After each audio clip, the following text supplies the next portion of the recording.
Hallelujah, परमेश्वर का धन्यवाद है। चलिए आइए आज के हम टॉपिक पर आते हैं। ठीक है, सब कुछ ठीक है। और आज का टॉपिक है शैतान का सबसे बड़ा plan, biggest plan of Satan. मेरे प्रियो, शैतान का यह सबसे बड़ा प्लान क्या है? क्या है सबसे बड़ा प्लान और हम उसको कैसे फेल कर सकते हैं? ये याद रहेगा क्योंकि आदत है ना। हम उसे कैसे फेल कर सकते हैं? What is the biggest plan of सैतान और हम उसे कैसे फेल कर सकते हैं?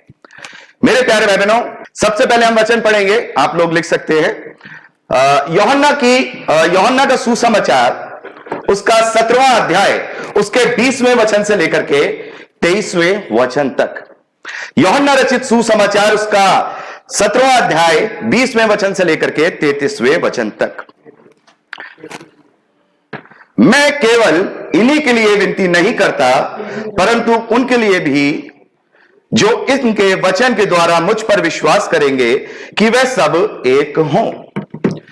तो यहां पर हम क्या देखते हैं कि प्रभु यीशु मसीह जब क्रूस पर हम सब मानव जाति के लिए कुर्बान होने जा रहे थे, तो उससे पहले प्रार्थनाएं करते हैं। मत्ती रचित सुसमाचार, लूका, मरकुस में हम पढ़ते हैं कि प्रभु यीशु मसीह गतसमनी में प्रार्थना करते हैं, ठीक है ना। लेकिन यहां पर हम विस्तार पूर्वक प्रार्थना पढ़ते हैं। मत्ती, लूका, मरकुस में क्या पढ़ते हैं कि वो प्रार्थना कर रहा है, उसका मानो पसीना लहू के समान टपक रहा है। वो कहता है कि हो सके तो ये कुछ समय के लिए ये जो कटोरा है मेरे से दूर हो जाए, ताकि मैं इनके साथ और रह सकूं।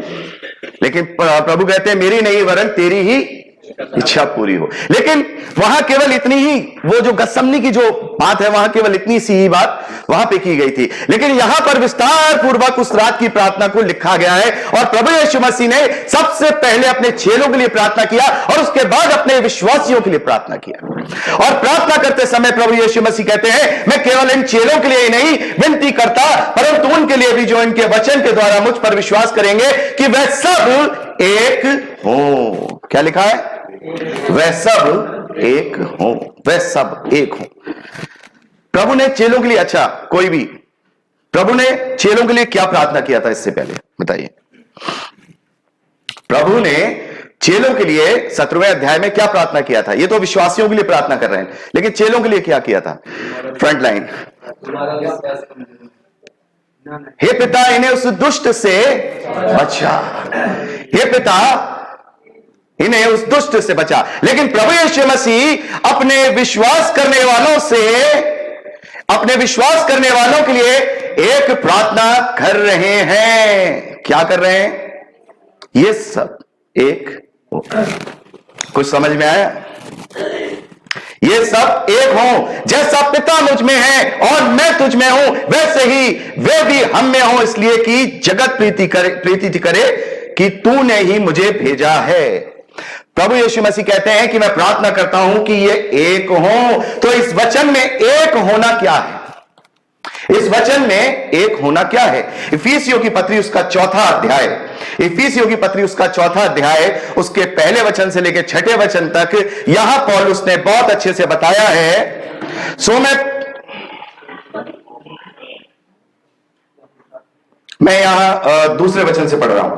अर्थात सारी दीनता और नम्रता सहित और धीरज धर का प्रेम से एक दूसरे की सह लो और मेल के बंध में आत्मा की एकता रखने का प्रबंध करो।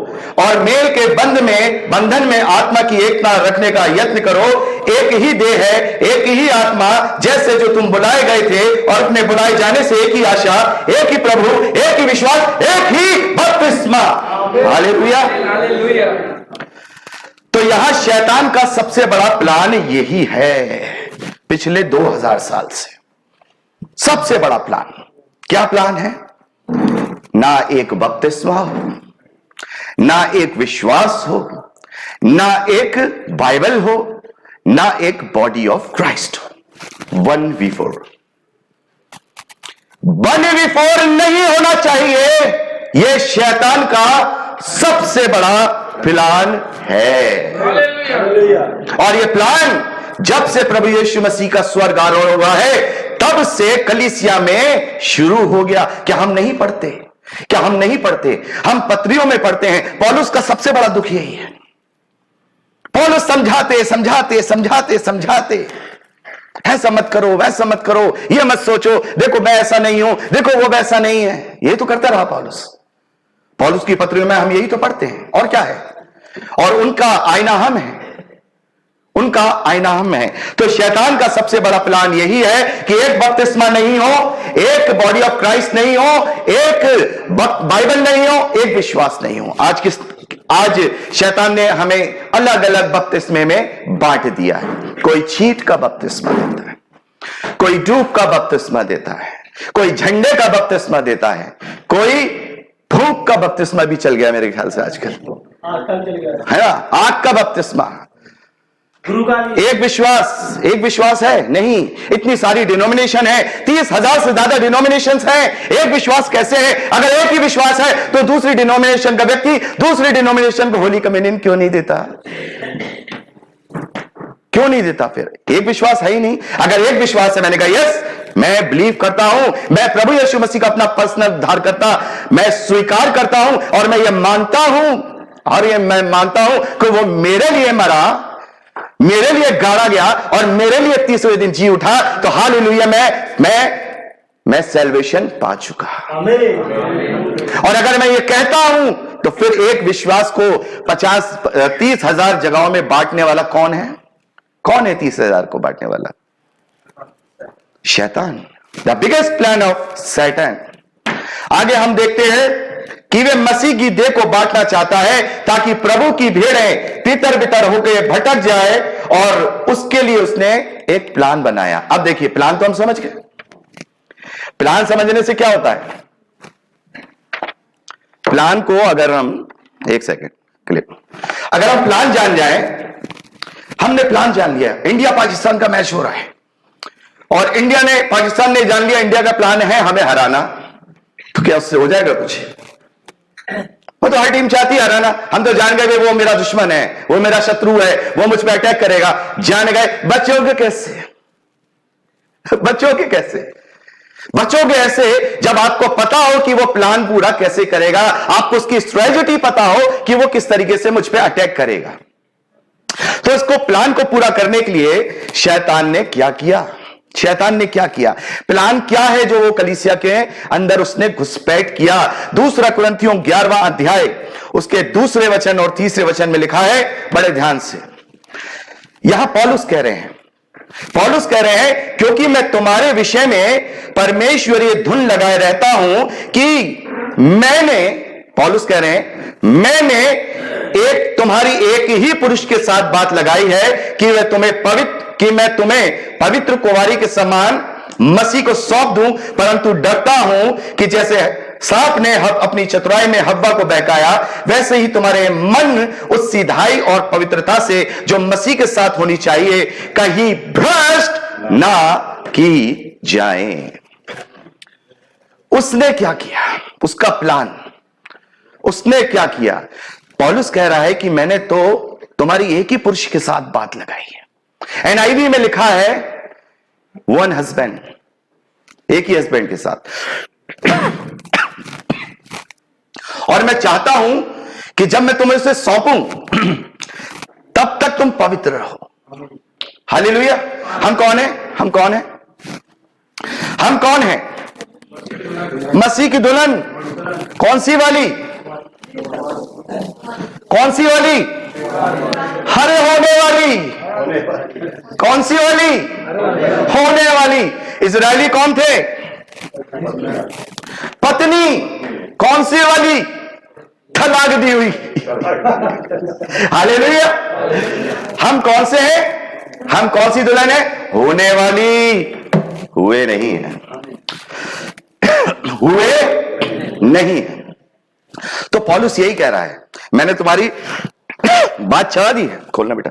पौलुस कह रहा है मैंने तुम्हारी बात चला दी है, लेकिन जब वो आएगा दूल्हा, जब तुमको लेने आएगा, चाहता हूं कि तब तक तुम कुंवारी बनी रहो। एक सेकंड। जब वो दूल्हा आएगा जब तक तुम कुंवारी बनी रहो। शैतान यही चाहता है। अच्छा बताइए, हम में से कितने, मैं बहनों से नहीं कहूंगा, मैं भाइयों से बात कर रहा हूं, हम में से कितने हमारी फियांसी हो और हमें पता लगे उसकी फ्रेंडशिप किसी और के साथ है, हम में से कितने उसके साथ शादी करेंगे? सगाई की रिंग वापस, सगाई की रिंग वापस। शैतान यही चाहता है, सगाई की रिंग वापस कर, प्रभु की मंगेतर की सगाई की रिंग वापस कर दूं, यह प्रभु के योग्य ही ना रहे। और उसने प्लानिंग करके कलीसिया में घुसपैठ करके हमें भ्रष्ट कर दिया। यही है उसका प्लान, उसने हमें भ्रष्ट कर दिया। और इस प्लान की अब हम बात करेंगे।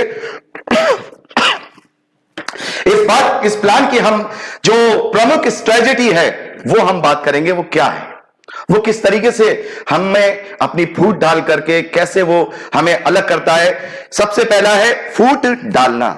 क्या करता है वो? फूट डालता है, फूट डालता है। लूका रचित सुसमाचार 11वां अध्याय उसके 14वें वचन से लेकर 22वें वचन तक लिखा है, फिर उसने अर्थात प्रभु यीशु मसीह ने एक गूंगी दुष्ट आत्मा को निकाला, और जब दुष्ट आत्मा को निकाला तो गूंगा बोलने लगा और लोगों ने अचंभा किया। परंतु उनमें से कितनों ने कहा, यह तो शैतान के नाम से दुष्ट आत्माओं को निकालता है, यह तो शैतान के नाम से दुष्ट आत्माओं को निकालता है। वर्ष का एक बार बोलना है दोबारा, लूका 11:14, लूका 11:14 से 22। और ने उसकी परीक्षा करने के लिए उससे आकाश से चिन्ह मांगा, परंतु उसने उनके मनों की बातें जानकर उससे कहा, जिस राज्य में फूट होती है,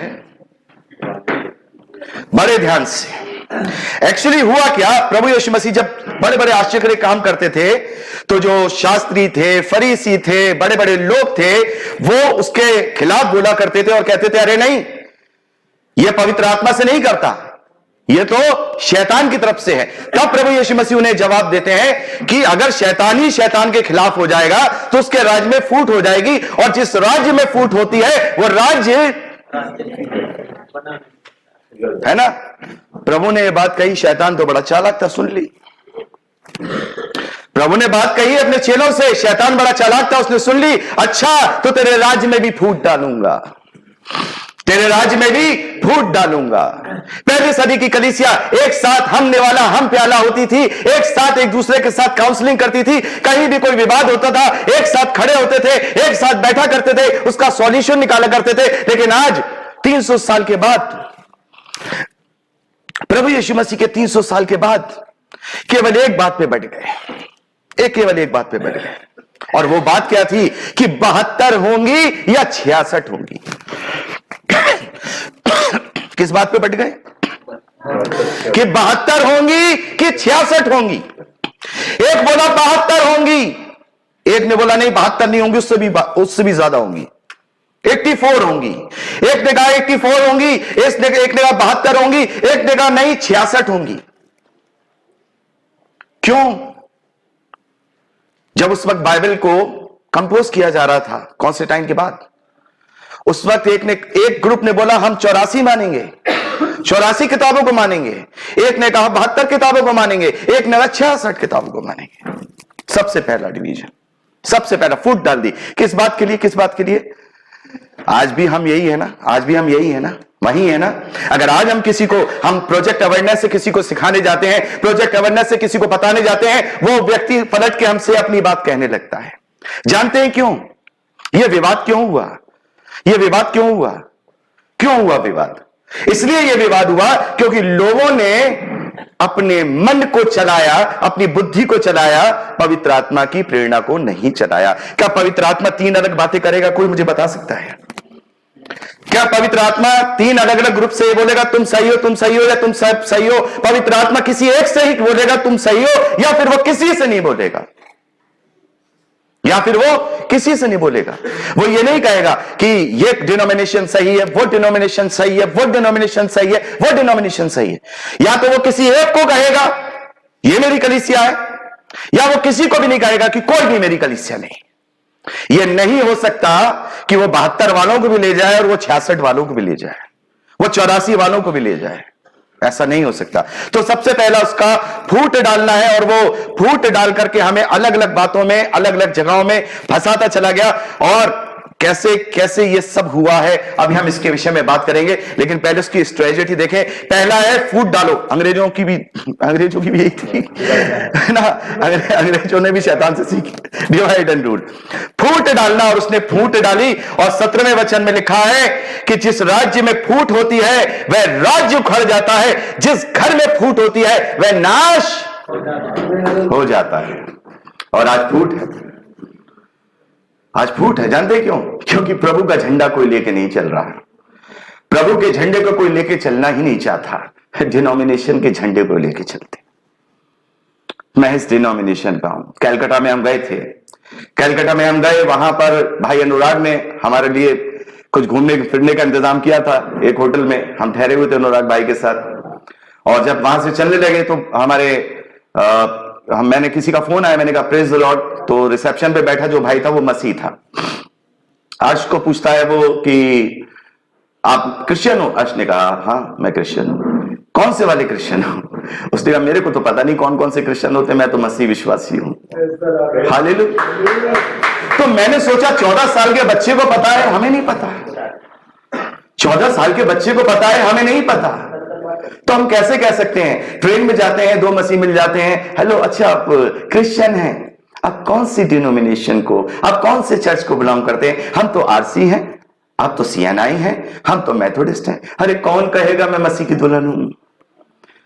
याद रखना, डिनोमिनेशन की छाप आप लोगों को और मुझे स्वर्ग के राज में नहीं ले जाएगी, लेकिन मसीह की छाप जो पवित्र आत्मा की है वो हमें लेके जाएगी। खैर बड़ा हो जाएगा मेरा सरमन, मेरे को बहुत बोलने की आदत होगी, सच बता रहा। पता नहीं क्या हो गया, वो भावना बार बार बोलती है और कम बोला करो। मैं एक बार समझाने बोलता हूं, रिकॉर्डिंग कर रही, एक बार को 5 बार बोलते हो, मैंने कम बोला करो, आदत हो गई, क्या करें। तो आगे बढ़ते वचन से। दूसरा उसकी स्ट्रेटेजी, पहला क्या था? फूट डालना अलग अलग बातों से, मानवीय बुद्धि चला करके। और एक और बात बताऊं, इसमें अगुओं का पूरा काम है, नॉर्मल जनता का कोई काम नहीं है। जिस प्रकार से, अच्छा एक बताओ, पूरे भारत वर्ष का किस किस ने नक्शा देखा है? पूरे इंडिया का नहीं, पूरे वर्ल्ड का सबने देखा होगा, बच्चों ने भी देखा होगा, है ना, सबने देखा पूरे वर्ल्ड का। उसमें जो लकीरें बनी है वो क्या होती हैं? बॉर्डर्स किसने बनाए? सैटेलाइट से दिखते हैं? नहीं दिखते। सैटेलाइट से दिखते हैं? नहीं दिखते। किसने बनाए? मानवीय इमेजिनेशन। क्या? अरे तू ये बांट ले, मैं ये बांट लूं। हेरोदेस, बाइबल का ही बात करते हैं, राजा हेरोदेस प्रभु यीशु मसीह के समय में एक ही राजा था कैसर के अंडर में, लेकिन क्या हुआ? वो मर गया, उसके 4 बेटे थे, उन्होंने कहा 4 राज्य अलग अलग बांट लो। यहूदा तू ले ले, और ये यहूदा तू ले ले, सामरिया तू ले ले, और ये तू ले ले, मैं तू ले लेता हूं, बात खत्म। तो शरत बन गई ना। आज कोई क्या कहता, मैं इंडियन हूं, मैं इंडियन हूं, मैं पाकिस्तानी हूं। अरे काय के इंडियन पाकिस्तानी हो? तुमने बनाया था, तुमने बनाया था, नहीं बनाया था ना। तो कोई भी व्यक्ति अगर हमें कहीं अलग कर रहा है, हमें ये बता दे रहा है कि यू आर दिस, या तुमने ये किया है, तो उसका मतलब उसमें एक माइंडेड, किसी माइंड का हाथ है, किसी माइंड का हाथ है। अरे हमें तो मालूम ही नहीं था। शरत किसने डिसाइड की? अशोक ने की? मुगलों ने? किसने की? बताओ ना। जहां तक उसने जीता वो हिंदुस्तान हो गया, बस इतनी तो बात है। ऐसे ही ये जो फूट डालने की कला है, ये भी अगुओं ने ही करी है। कैसे करी है? मैं अकेला हूं, मेरी कैसे फूटे? सुब्रता भाई ने सोचा, अरे जेम्स भाई की गद्दी पे मैं बैठूं तो कैसे करूं? जेम्स भाई की 3 बातें अलग निकाल के खुद को साबित कर दिया, ताकि ये जो 100 है इसमें से 40 लेकर निकल लूं। ये 100 है, इसमें से 40 लेकर निकल लूं। और वो बेचारे 40 ज्यादा प्यार करते थे सुब्रता भाई को, उन्हें ज्यादा उनका स्टाइल अच्छा लगता था। वो 60 थे, उन्हें मेरा ज्यादा अच्छा लगता था, तो वो मेरे साथ रुके रह गए, बाकी 40 उनके साथ चले गए। क्यों? सुब्रता भाई चाहते थे, मैं जेम्स बनना चाहता हूं। मैं भाई ऐसा नहीं है, मजाक कर रहा हूं, लेकिन यही है डिनोमिनेशन का खेल, यही है डिनोमिनेशन का खेल, यही है पावर का खेल, यही अगुओं का खेल, यही है बड़े बड़े ऊंची पोस्ट पर बैठे हुए लोगों का खेल, कि वो क्या कर रहे हैं? शैतान के चमचे बनकर शैतान की अधीनता में डिवाइड एंड रूल कर रहे हैं, डिवाइड एंड रूल कर रहे हैं। आगे, वचन से दूर करना। दूसरी स्ट्रेटेजी क्या है उसकी? वचन से दूर करना और झूठी शिक्षाओं को लेके आना। सबसे पहले वचन से दूर कर दो। अच्छा सच सच बताना, सच सच कितने लोग रोज बाइबल पढ़ते हैं? हाथ खड़ा करिए। सच सच सोच लीजिएगा, है ना? नहीं, चलिए, कितने लोग 1 घंटा बाइबल पढ़ते हैं? अरे सूरत भाई, अच्छा कितने लोग आधे घंटा पढ़ते हैं? Very good. कितने लोग 15 मिनट पढ़ते हैं? Very good. चलो कोई बात नहीं, 24 घंटे में से 15 मिनट पढ़ते हैं, ठीक है। जानते क्यों हम वचन से दूर हो गए? एक बाइबल फैक्ट है, अर्श ने बहुत पहले एक वीडियो बनाया था, जबरदस्ती बनवाया था। बाइबल फैक्ट में एक फैक्ट था कि अगर हम रोज 10 मिनट भी बाइबल पढ़ते हैं, रोज 10 मिनट भी बाइबल पढ़ते हैं, रोज 10 मिनट भी बाइबल पढ़ते हैं, तो हम 2 साल के अंदर पूरी 66 की 66 किताबें कंप्लीट कर सकते हैं। आज काउंट करिए आपके साल कितने हैं जीवन के, कितना मिस कर गए, है ना? अगर 10 ही मिनट पढ़ लिए होते हैं तो, मैं तो अपनी बोल रहा हूं, मैं भी तो बहुत बाद में आया हूं। अगर मैं भी अपने टाइम में सही समय से पढ़ लिया होता तो आज मैं 100 बार पढ़ लिया होता। 100 बार नहीं भाई, क्या बचपन से थोड़ी पढ़ता, उसे छोड़िए। बचपन के 16 साल निकाल दीजिए, 16 साल निकाल दीजिए तो 60 बार तो मैं 60 बार बाइबल को शुरू से लेकर लास्ट तक पढ़ चुका होता केवल 10 मिनट के लिए। तो परमेश्वर के वचन से दूर करना, क्योंकि हम लोग आलसी हैं, हमें फ्री फंड का उद्धार चाहिए। पहली बात तो सेहत में उसने दे दिया, तो तुमने कोई दाम नहीं चुकाया, सारा दाम मसीह ने चुकाया। ऐसे प्रचारक, तुम्हें कुछ नहीं करना है, तुम्हें कुछ नहीं करना है। अच्छा एक स्लोगन, गॉड इज, अरे जोर से बोलो, गॉड इज, अरे ये तो है, ऑल द टाइम कौन बोलेगा? God is good all the time. We are not children, we are bad. God is good all the time है, था, रहेगा। तुम कब गुड बनोगे? तुम्हें गुड नहीं बनना। गॉड इज गुड, गॉड, बस यही कहते रहोगे। मन के अंदर गोबर लेकर बैठे हैं, हृदय के अंदर बाइबल नहीं पढ़ना, प्रभु का जो ग्रेट कमीशन है उसको नहीं चालू करना, उसकी देह का अंग नहीं बनना, और God is good all the time 50 बार करिए, उद्धार हो जाएगा। जब हम ये बोलते हैं गॉड इज गुड, ऊपर से आती है आवाज, तू कब बनेगा गुड? अरे अब क्या करूं? इससे बड़ा दाम तो मैं नहीं चुका सकता भैया, मेरे पास कुछ ना है। हमारी आगरा में भाषा में बोलते हैं, मुंह पे तो कछुना भैया, हम तो कच चुके हैं, हम पे तो कछुना है, क्या करूं अब जाते ज्यादा, अब इससे ज्यादा क्या करूं कि अपने बेटे को भी कुर्बान कर दिया, अब कब गुड बनेगा? छोटी शिक्षाओं को लेके आना। पहला तिमुथियुस उसका 4था अध्याय, उसके पहले वचन में लिखा है, बड़े ध्यान से, सब कुछ तो लिखा है। कोई कहता है कि अच्छा मेरे साथ प्रॉब्लम क्या है कि मैं कभी बिना वचन की बात नहीं करता हूं, गोल मोल बातें करनी नहीं आती मुझे, वचन से बात करता हूं। वचन में साफ लिखा है। पहला तिमुथियुस 4था अध्याय पहला वचन, परंतु आत्मा स्पष्टता से कहता है, ऐसे वैसे नहीं कह रहा, स्पष्टता से कह रहा है, बिल्कुल साफ सुथरी आवाज में। कोई पौलुस ये नहीं कह रहा कि कोई खड़खड़ाहट आ रही है रेडियो में, नहीं, बिल्कुल साफ आवाज आ रही है। परंतु आत्मा स्पष्टता से कहता है कि आने वाले समयों में कितने लोग भरमाने वाली आत्माओं और दुष्ट आत्माओं की शिक्षा पर मन लगाकर विश्वास से बहक जाएंगे। कौन परखेगा इन्हें?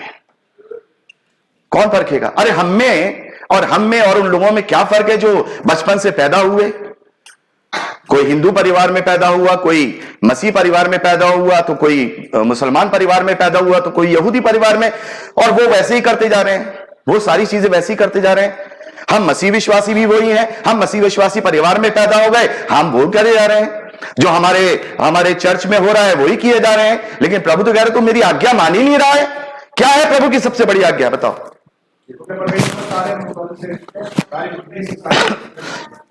सारे मन, सारे प्राण और सारी बुद्धि। क्या होती है बुद्धि? से कितनों ने बुद्धि से ग्रहण किया है? बताओ कितनों ने किया है? अर्श ने भी शायद अभी तक नहीं किया है, बच्चा है अभी वो, उसने भी क्या किया है? सिर्फ माँ बाप ने बोला कर ले, माँ बाप को देख रहा है वो करता हुआ तो वो कर रहा है। लेकिन बुद्धि से ग्रहण तब होगा जब वो ये कहेगा, ना मैंने अपने बाप की सुनी, ना मैंने अपनी मां की सुनी, मैंने सुनी प्रभु की बाइबल के द्वारा पवित्र आत्मा की अधीनता में। हालेलुया। मैंने अपने पास्टर की नहीं सुनी, मैंने अपने जेम्स की नहीं सुनी, मैंने सुब्रता की नहीं सुनी, मैंने किसी और अलाने की, किसी और फलाने की नहीं सुनी, मैंने केवल पवित्र आत्मा की सुनी, क्योंकि प्रभु ने तो मुझसे यह कहा था कि बुद्धि से ग्रहण करना। और मैं क्या कर रहा हूं? दूसरे की बुद्धि से ग्रहण कर रहा हूं। क्या प्रभु ने कहा था कि अपने अगुओं की बुद्धि से ग्रहण करना, प्यार प्रेम करना? नहीं, बुद्धि से प्रेम रख। बुद्धि कब चलाएंगे हम? बुद्धि चलाएंगे कैसे? याकूब तो कह रहा है, उसने लिख दिया ना, याकूब ने 2000 साल पहले लिख दिया। क्या पढ़ा नहीं है हमने कि जिस किसी को बुद्धि की घटी हो वो परमेश्वर से मांगे, वो बिना उलाहना देगा। कभी मांगी है? पढ़े हैं बस डिनोमिनेशन के पीछे। हम तो वही है। अरे पहले एक बात होती है, भावना से मैं एक बात, किसी बात पे मेरे से बहस हो गई। भावना कहती है तो क्या हुआ, बाप दादाओं से चला रहा है। मैंने जरूरी जो बाप दादाओं से चला रहा है वो सही है? फिर तो ऐसे में तो मसीह विश्वासियों से जो पुराने धर्म है वो बेटर हो गए, उनका तो 5000 से चला आ रहा है। तो क्या अगर वो सैकड़ों सालों से जो चीज चली आ रही है, क्या वो सही है? अगर यही पैमाना है बुद्धि का, तो फिर आप अपने अपने विश्वास छोड़कर जैन बन जाओ, जैनी, क्योंकि वो हमसे पुराने हैं। और अगर उससे भी पुराना चाहिए तो चलिए मेसोपोटामिया, ईरान चलिए, जोरास्ट्र कौन सा वो धर्म है वो बन जाइए, वही सही होगा ना। फिर तो जो जरूरी है कि हम जो हमारा जो सैकड़ों सालों से जो होता आ रहा है वही सही है। बुद्धि कब लगाएंगे? बुद्धि कब लगाएंगे? बुद्धि कब लगाएंगे? आ रहा है ना इसमें, बता देना बुद्धि कब लगाएंगे। वो के बता दिया करो यार इशारा करके, तो लोग आवाज सुनेंगे फिर। ठीक है, बुद्धि कब लगाएंगे? प्रभु ने कह दिया पूरे मन, पूरे प्राण, पूरी बुद्धि के साथ ग्रहण करो, तो मतलब प्रेम करो, तो बुद्धि लगानी है। हाँ भाई, ऐसा है कि हमारे यहां यह होता है। अब किसी से बोलो, मैं तो सब बोलता हूं यहां हमारे आगरा के अंदर, और मेरी खुद की पैदाइश पेंटाकोस्टल में है। सब बोलता हूं, खरा बोलता हूं, अच्छा लगे बुरा लगे, परमेश्वर को जवाब मुझे देना है। अगर मैं ये कहता हूं कि आपको स्टेज पर पवित्र आत्मा की अगुवाई में जो अन्य भाषा है उसमें बात नहीं करनी है, पौलुस ने मना किया है, तो बुद्धि क्यों नहीं लगाते? बुद्धि क्यों नहीं लगाते? बाइबल को क्यों नहीं पढ़ते कि क्या लिखा है? अगर बाइबल में यह लिखा है कि मूर्ति पूजा नहीं करनी है, बहस क्यों करते हो? बुद्धि क्यों नहीं लगाते? बाइबल में यह लिखा है कि जो तुम्हारी परंपराएं हैं, उन परंपराओं के कारण प्रभु यीशु मसीह ने कहा, कितनी अच्छी तरीके से तुम परमेश्वर की आज्ञाओं को टाल देते हो, कितनी अच्छी तरीके से। बुद्धि क्यों नहीं लगाते? कौन लगाएगा बुद्धि? शैतान ने जो पकड़ रखी है। जरूरत क्या है ना जेम्स? जो जेम्स कहेगा वही नोट डाउन कर लेंगे, वही मान लेंगे। अरे बुद्धि कौन लगाएगा? जेम्स झूठ तो नहीं बोल रहा, झूठ तो नहीं बोल रहा मैं, कहीं ऐसे तो नहीं है मैं आपको बरगला रहा हूं अपने फायदे के लिए। तो क्या ऐसी आंख बंद करके विश्वास कर लेंगे किसी के ऊपर? वो पास्टर ने बोल दिया, उस पास्टर ने बोल दिया, उस पास्टर ने बोल दिया, कैसे होगा? हमने ये सुना था। बुद्धि लगाओ ना, पैमाना उसका नापना है, पैमाना उसका दिखाओ कि पैमाना सही है गलत है, पैमाना लेना होगा। क्योंकि ऐसा समय आएगा कि लोग दुष्ट आत्माओं की शिक्षाओं पे मन लगाएंगे। दुष्ट आत्माओं की कैसे कह सकते हैं कि ये पवित्र आत्मा की शिक्षा है? कैसे कहेंगे? बुद्धि से। और बुद्धि कहां से मिलती है सुब्रता भाई? सिर्फ बाइबल से, सिर्फ बाइबल से, कहीं और से नहीं। और पवित्र आत्मा भी उसी की सहायता करता है। क्यों? क्योंकि प्रभु ने साफ कह दिया है, वो तुम्हें कहीं और से नहीं बताएगा। आ जाओ, वो तुम्हें कहीं और से नहीं बताएगा। क्या है ना, प्रभु ने पवित्र आत्मा के लिए, वो तुम्हें कहीं और से नहीं बताएगा, अपनी तरफ से कुछ नहीं बताएगा। जो मुझसे सुनेगा वो बताएगा। तो कहां से सुनेगा? जो प्रभु ने वहां 3.5 साल अपने चेलों के बीच में बातें की, जो इस पवित्र शास्त्र में दर्ज है, उनमें से बताएगा। तो जब तक इसको अपना पहला प्यार नहीं बनाओगे, पवित्र आत्मा नहीं मिलेगा। पवित्र आत्मा तभी मिलेगा जब इसको पहला प्यार बनाओगे। पवित्र आत्मा तब नहीं मिलेगा कि किसी को छू के गिरा दोगे। पवित्र आत्मा तब नहीं मिलेगा चाहे तुम रावा शाबा करते रहो। पवित्र आत्मा तब नहीं मिलेगा तुम्हारी प्रार्थनाओं के दौरान लोग चंगे हो जाए। पवित्र आत्मा तब नहीं मिलेगा तुम्हें जब तुम आश्चर्य के काम करने लगो। पवित्र आत्मा तुम्हें जब नहीं मिलेगा, पवित्र आत्मा तुम्हें तभी मिलेगा जब तुम इसको अपने हृदय में ग्रहण कर लो। ध्यान रखना। कोई कहता ना पवित्र आत्मा कब मिलेगा, अरे तुम अन्य अन्य भाषा में जब तक बात नहीं करो पवित्र आत्मा नहीं मिलेगा। मेरे तो सभी भाई बहन जानते हैं। अच्छा एक बात बताओ, अगर कोई व्यक्ति, मान लो मैं अपनी बात करता हूं, कोई भी इसका जवाब देगा ना, मैं एक आप लोगों का टेस्ट है आज सबका, है ना। अगर मैं बहुत बेकार इंसान हूं अपने पर्सनल लाइफ के अंदर, बहुत बेकार इंसान हूं और हजार तरीके के मेरे अंदर ऐब हैं और मैं पवित्र आत्मा की अधीनता में भी नहीं चल रहा, क्या मैं पवित्र आत्मा के वरदान पा सकता हूं? नो नो नो, अभी थोड़ी कमी है। अगर बात ध्यान से सुनना, अगर हमने क्या पढ़ा इब्रानियों में 6 अध्याय में कि स्वाद चख चुके हैं, और स्वाद चखने के बाद क्या कर दिया, स्वाद चखने के बाद निकट में उस पर कलंक लगाते हैं। मान लो मैं बहुत प्रभु में था, बहुत प्रभु में था, और ऐसा तो नहीं कि प्रभु जो है जब हमारे आज के समय को देखकर नहीं चुनता है, वो भविष्य देख करके नहीं चुनता, वो आज के समय को देखकर चुनता है। उसका रीजन है, साउल को चुना, किसने चुना? शमूएल के द्वारा किसने चुना था साउल को? परमेश्वर ने चुना। लेकिन साउल के जीवित रहते ही दाऊद को किसने चुना? परमेश्वर ने चुना। तो दाऊद को क्यों चुन लिया? साउल को क्या परमेश्वर पहले नहीं जानता था जो चुन लिया?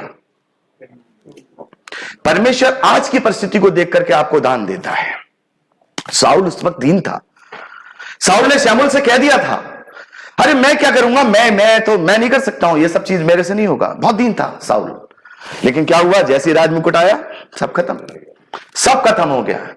तो परमेश्वर ने क्या कहा, अब तुझसे आत्मा उठ गया है। अब दाऊद को जीवित रहते ही शमूएल ने क्या किया, घोषित कर दिया, उससे अभिषेक कर दिया परमेश्वर के इच्छा के अनुसार। तो ऐसे ही मान लो कि आज मैं जेम्स पवित्र आत्मा के वरदान में बड़े वरदान मुझे मिले, मैंने प्रार्थना किया और भाई चंगे आप हो गए, मैंने प्रार्थना किया आश्चर्य के काम हो गए, मैंने प्रार्थना किया सब कुछ कर लिया, और मेरे पीछे 5,000 10,000 की भीड़ है, 5,000 10,000 की भीड़ है ना। अब क्या हुआ, अचानक से मेरे अंदर लालच आ गया, मेरे अंदर सारी चीजें आ गई, मैं पैसे के लिए जीने लगा, मेरे अंदर बहुत कमियां आ गई और अंदर से मैं हैवान हो गया। तो क्या परमेश्वर करेगा? क्या वो मुझसे वरदान ले लेगा? नहीं लेगा, नहीं लेगा। जानते हैं किसके लिए? मेरे लिए नहीं, उनके लिए जो 5,000 सुनते हैं। इसीलिए लोग कहते ना, अरे अगर वो गलत है तो उसकी सभा में इतनी चंगाइयां क्यों होती हैं? अरे उसने कर दी चंगाई, वो तो पवित्र आत्मा प्रभु यीशु का नाम था जिस पे मिली संगाई। तेरी क्या औकात की, मेरी क्या औकात? तो अब इसका सबूत मत्ती 7:22, मत्ती पीछे चले जाऊं, रोशनी में फिर काला दिखूंगा, है ना। मत्ती 7:22 प्रभु कहते हैं, उस दिन बहुतेरे होंगे जो कहेंगे हे प्रभु, उनमें से हर एक कोई मेरे पिता के राज्य में प्रवेश नहीं करेगा, परंतु वही जो मेरे पिता की आज्ञाओं का पालन करता है, उस दिन मैं खुलकर कह दूंगा। अच्छा वो लोग कहेंगे भी, क्या कहेंगे वो लोग? अच्छा कोई भी बताओ, कोई लोग क्या कहेंगे? क्या हमने तेरे नाम से दुष्ट आत्माएं नहीं निकाली? क्या हमने तेरे नाम से बड़े बड़े आश्चर्य कर्म नहीं किए? क्या हमने ये नहीं किया, फलाना नहीं किया, ढिकाना नहीं किया? प्रभु कहेंगे, कपट करने वाले, चल मैं तुझे नहीं जानता, I don't know who are you, I don't know, निकल मेरे सामने से। तो इसका मतलब क्या है? पवित्र आत्मा का काम, पवित्र आत्मा का वरदान ऐसे लोगों के द्वारा हो सकता है और होता है।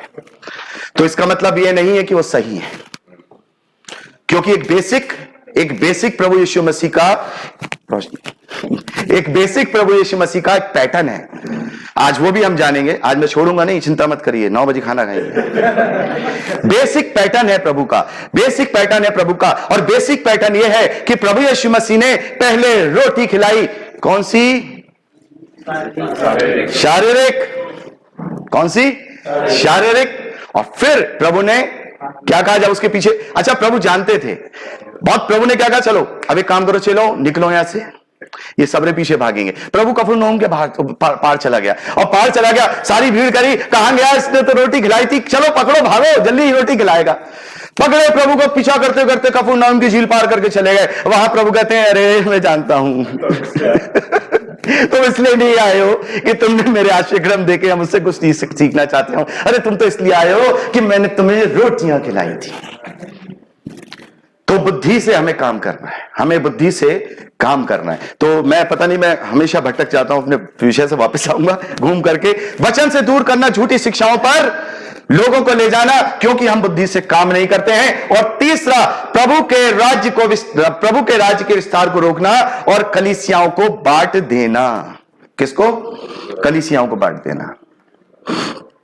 और आज हम जहां पर हैं, ये भी हमारे भाई हैं, सभी प्रभु के लोग हैं, आरसी लोग भी हमारे भाई हैं। लेकिन ये आज पता है हम पर बहुत हंसते हैं प्रोटेस्टेंट पे। साफ अगर कोई सुने तब भी वो भी सोच रहे होंगे सही बोल रहा हूं, बहुत हंसते हैं। जानते क्यों? अच्छा, क्यों हंसते हैं? कोई हमें मुझे बताएगा कि प्रोटेस्टेंट जो लोग हैं, खैर हम प्रोटेस्टेंट तो है नहीं, तो प्रभु के लोग हैं, फिर भी एक बेसिक वर्ड है, क्यों हंसते हैं? बताओ क्यों हंसते हैं? कहते हम तो 2000 साल से एक ही हैं, तुम 30,000 हो गए। क्योंकि हमारा एक अगुवा है वेटिकन में, इसलिए हम उन्हें फॉलो करते हैं। तुम्हारा तो कोई अगुवा ही नहीं है। वाकई में हमारा अगुवा नहीं। We have no any mentor, हमारा कोई अगुवा नहीं है। जानते क्यों अगुवा नहीं है? वो श्रद्धा के साथ, पूरे बचपन के साथ, पूरे बचपन के साथ एक चीज मानते हैं कि जो पोप कहेंगे वो प्रभु कहेंगे, ये मानते हैं ना। और हम बचपन से श्रद्धा से ये मानते आए हैं, जो हम जो हमारी जो परंपराएं कहेंगी हम वो करेंगे, है ना। हमारा मेंटर कौन है? मार्टिन लूथर को हम सब जानते हैं। हमारा मेंटर कौन है? हमारा मेंटर कौन है? मार्टिन लूथर ने क्या कहा? हमारा मेंटर कौन है? हमारा मेंटर कौन है? जब पोप से अलग हुए थे मार्टिन लूथर, क्या कहा था मार्टिन लूथर ने? We are follower of sola scripture. हमारा पोप, हमारा सब कुछ यही है। You are follower of Pope and we are follower of sola scripture. Latin भाषा है सोला। सोला का मतलब है एकमात्र पवित्र शास्त्र। कौन है मेंटर? है सचमुच? 10 मिनट तो टाइम ना मिल लो हमें बाइबल पढ़ने को, मिल लो है ना मिल लो। सोला स्क्रिप्चर, वो शिद्दत के साथ अपने अगुवे के पीछे, वो शिद्दत के साथ अपने अगुवे के पीछे, और हम शिद्दत के साथ अपने अगुवे के बाहर चल रहे हैं। इसलिए 30,000 डिनोमिनेशन पाई जा रही। उनको तो पता नहीं वो किसकी अधीनता में है, परमेश्वर न्याय करेगा। लेकिन हम जब इसकी अधीनता में हैं तो उससे शैतान को पता है कि यही करो स्ट्राइक, ये बाइबल से दूर करो। आज जानते हैं पुरानी रूढ़िवादी कलीसियाओं के बाइबल पढ़ते हैं बहुत सारी। क्या पढ़ते पता है? बाइबल में पढ़ते हैं भजन संहिता। क्या पढ़ते हैं? भजन संहिता। इसके अलावा कुछ नहीं पढ़ते। बीमारी है भजन संहिता, सफर है भजन संहिता, मृत्यु हो गई भजन संहिता, स्कूल में पास होना है भजन संहिता, कुछ भी करना है भजन संहिता। यही चलता है। क्यों? क्योंकि परमेश्वर के वचन से उसने हमें दूर कर दिया। और हम ये समझते हैं कि हम अगर 24वां अध्याय भजन संहिता का पढ़ लेंगे तो हम जो सफर करने जा रहे हैं हमारा सफल हो जाएगा। अरे मैं कहता हूं कि प्रभु यीशु मसीह में मैं सुरक्षित हूं। अगर मैं मर भी जाऊंगा तो मैं स्वर्ग में उसके साथ मिलूंगा, तो मुझे किस बात की चिंता है? तो मैं कहूं मैं भजन संहिता पढ़कर निकलूंगा तभी मैं सुरक्षित रहूंगा। मैं कहता हूं प्रभु यीशु मसीह तू मुझ में जीवित है इसलिए मैं सुरक्षित रहूंगा। गलातियों 2:20 अब मैं जीवित न रहा, मसीह मुझ में जीवित है। और जब मसीह मुझ में जीवित है तो मुझे क्या है? काय की परेशानी है भाई? कोई परेशानी नहीं है, मसीह मुझ में जीवित है। अगर मैं मर गया तो भी मसीह मुझ में जीवित है, मैं जी उठूंगा। अगर मैं बच गया तो भी उसकी महिमा के लिए इस्तेमाल करूंगा। इसलिए तो पौलुस ने लिखा है मेरा मरना मसीह, मेरा जीना मसीह में लाभ है। मजाक नहीं हो रहा है, मसीह होना मजाक है। बड़े बड़े गाने तो हम बजा लेते हैं खंजड़ी के साथ, मसीह बिना जीना बेकार है, तू ही मेरे जीवन का आधार है। मैं कहता हूं तेरी सोच ही बेकार है। तो दूसरा क्या है? प्रभु के राज्य का विस्तार का रोकना और कलीसियाओं में बांट देना। और ऐसे ही हम लोग बढ़ते चले जा रहे हैं, हम लोग बढ़ते चले जा रहे हैं, अलग अलग चीजों में, अलग अलग सोच में, अलग अलग बातों में। क्योंकि मैंने बताया ना, हमारा उनका अभी तक वही है, वो अभी तक है ना भाई। आप सब तो बहुत सारे ऐसे हैं आरसी वाले पुराने, क्या है, शिद्दत के साथ हैं, क्योंकि वो अपने अगुवे को फॉलो कर रहे हैं शिद्दत से। अगर उन्होंने कह दिया कि नहीं, आज मुझे सपना आया है, प्रभु ने कहा कि कल से ऐसा होगा, तो वैसे ही मानेंगे वो लोग, वैसे ही मानेंगे। लेकिन हम अपने असली वाले फॉलोवर 16 स्क्रिप्चर को नहीं मान रहे हैं। प्रभु की कलीसिया को अलग कर देना। इफिसियों की पत्री 4 अध्याय 17वें वचन से लेकर 19वें वचन तक। इसलिए मैं भाई, मुझे टाइम बता देना कब से मैंने शुरू किया और कब हो गया है, क्योंकि टाइम देख के ही करेंगे सारा काम। मैं नहीं देख रहा हूं घड़ी में, कब से शुरू किया है? 25 से शुरू किया ना, ठीक है। इसके हिसाब से 5:20 पे ना, ठीक है। तो मुझे इशारा कर दीजिएगा ना 6 पे। इसलिए मैं कहता हूं और प्रभु में जताए देता हूं कि जैसे अन्य जाति लोग अपने मन की अनर्थ रीति पर चलते हैं, तुम फिर ऐसे ना चलो, क्योंकि उनकी बुद्धि अंधेरी हो गई है और उस अज्ञानता के कारण जो उनमें है और उनके मन की कठोरता के कारण वह परमेश्वर के जीवन से अलग किए गए हैं। वह सुन्न होकर लुच्चपन में लग गए हैं कि सब प्रकार के गंदे कामों की लालसा किया करे। उनकी बुद्धि अंधेरी हो गई है। हमारी भी बुद्धि अंधेरी हो गई है, क्योंकि हम एक नहीं हो रहे हैं, हम एक नहीं हो रहे हैं। चौथा, अब ये सबसे बड़ा खतरनाक काम भाई साहब। अभी तक तो ये हम पर्सनल अटैक थे, हमारी बुद्धि नहीं है, हम चले आलसी लोग हैं, बाइबल नहीं पढ़ेंगे तो आलसी है ना, दूसरे की बुद्धि से चल रहे हैं। दूसरा कह देता है नहीं ऐसा करो, मैंने स्टडी किया था, ये सही है, अच्छा, बड़ा अच्छा बोलते हैं। अच्छा, कई लोगों को तो मैंने ये सुना है, बाहर निकलते हैं तो बड़ा अच्छा बोले आज पास्टर, आज तो बड़ा अच्छा बोले। मैंने क्या बोले? तो वो तो याद नहीं है, बोले अच्छा, बड़ा अच्छा बोले, बड़ा अच्छा था, स्टाइल बड़ा अच्छा था, बीच बीच में हंसाते रहते, है ना। ठीक है, तो क्या फायदा इसका? तो यहां पर हमें देखना होगा। अब यहां पे इन्होंने काम क्या किया? अभी तक तो हमारी बुद्धि भ्रष्ट है, हम लोग क्या है, बुद्धि से काम नहीं ले रहे हैं, अगुवों को भटका दिया। किसको? शैतान की स्ट्रेटेजी है अगुवों को भटकाना। और अगर अगुवा भटक गया, देखिए दूसरा कुरिन्थियों 11वां अध्याय 13वें वचन से लेकर के मैं यहां पढ़ूंगा 15वें वचन पे। क्योंकि ऐसे लोग झूठे प्रेरित और छल से काम करने वाले और मसीह के प्रेरित का रूप धरने वाले हैं। और ये कुछ अचंभे की बात नहीं, क्या ये कोई अचंभे की बात नहीं है कि क्योंकि शैतान खुद ही ज्योतिमय स्वर्गदूत का रूप धारण करता है, तो यदि उसके सेवक भी धर्म के सेवकों जैसा रूप धरे तो कोई बड़ी बात नहीं, परंतु उनका अंत उनके कामों के अनुसार होगा। तो ये कोई बड़ी बात नहीं है कि जेम्स क्या है, जेम्स का न्याय मेरे हिसाब से जेम्स के कामों के अनुसार होगा, जेम्स का न्याय जेम्स के कामों के अनुसार होगा। लेकिन अगर मैं सही शिक्षा दे रहा हूं तो शिक्षा के अनुसार आपका न्याय होगा। ठीक है, तो यहां पर हम देखते हैं, इसलिए प्रभु अगुओं के लिए प्रार्थना करते हैं। 17 में, यूहन्ना 17 में प्रभु अगुओं के लिए प्रार्थना करते हैं, हे पिता तूने दुष्ट शैतान से बचा, अब तक मैंने बचाए रखा, इनमें से एक को छोड़ तो कोई नहीं हुआ अभी तक, एक ही हुआ था, यहूदा। प्रभु ये कहते हैं इनमें से एक को छोड़ कोई नहीं हुआ था, लेकिन तो अब मैं चला जाऊंगा, मैं जाऊंगा, लेकिन तू उनकी रक्षा करना, उस दुष्ट शैतान से बचाए रखना। अगर कोई ये सोचे कि मैं बहुत बड़ा तुर्रम खा हूं और मैं बहुत पवित्र आत्मा के वरदान में हूं और मुझ पर शैतान अटैक नहीं कर सकता, तो वो सोया हुआ है।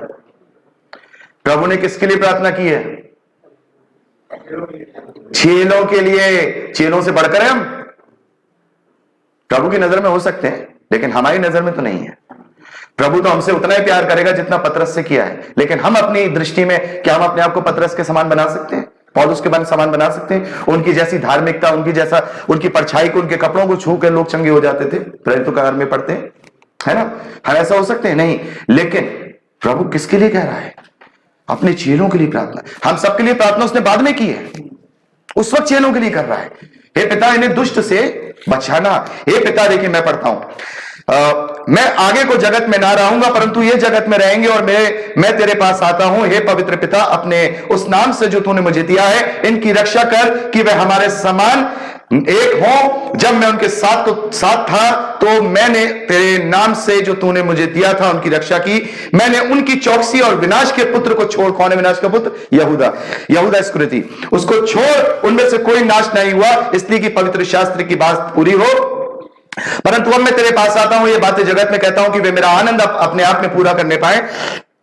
मैंने तेरा वचन उन्हें पहुंचा दिया है और संसार ने उनसे बैर किया है, क्योंकि जैसा वे संसार को नहीं वैसे जैसा मैं संसार का नहीं वैसे वे भी संसार की नहीं। मैं उनके लिए मैं ये विनती नहीं करता कि तू उन्हें जगत से उठा ले, परंतु ये कि तू उन्हें बड़े ध्यान से, मैं ये नहीं कह रहा हूं कि मैं जाऊं तो मेरे साथ उन्हें उठा ले, नहीं, उन्हें रख यहां, लेकिन ये कर कि तू उन्हें उस दुष्ट से बचाए रख। तो जरा सोचिए, परमेश्वर प्रभु ने जब ये प्रार्थना की है तो उसका मतलब प्रभु जानते थे, प्रभु दोनों बातें जानते थे। हरे यार, प्रभु दोनों बातें जानते थे। अगुवे भटक जाएंगे, कलीसिया बट जाएगी। और देखिए सटीकली वही प्रार्थना प्रभु ने गतसमनी में की है। क्या ये कोइंसिडेंट है? अगुवे भटक जाएंगे तो दुष्ट से प्रार्थना कर रहे हैं, कलीसिया बट जाएगी तो उसके लिए प्रार्थना कर रहे हैं कि ये एक हो। जानते थे प्रभु कि यही होगा मेरे बाद, यही होगा मेरे बाद। तो मेरे प्यारे भाई बहनों, यहां पर हम देखते हैं कि जैसे कि प्रभु यीशु मसीह ने भी इस बात का हमें उदाहरण दिया है। जब हम मत्ती रचित सुसमाचार 12वां अध्याय 29वें वचन को पढ़ते हैं, क्या क्यों कर कोई मनुष्य किसी बलवान के घर में घुसकर उसका माल लूट सकता है? अच्छा, मान लीजिए आप अगर कोई डकैत है, वो अगर कहीं बैंक में डकैती करने जाएगा तो सबसे पहले क्या करेगा? सबसे पहले तो देखेगा जो गार्ड साहब है ना, उन्हें बांध दो, वरना धर देंगे यहीं पे ही, है ना। सबसे पहले क्या करेंगे? गार्ड साहब को बांध दो, इनको बांध दो, वरना ये हमें धर देंगे। तो क्या कर रहा है? जब किसी घर को कोई लूटने जाता है, प्रभु कहते हैं कि जब तक कि पहले उस बलवंत को ना बांध ले तब तक वह उसका घर लूट नहीं पाएगा।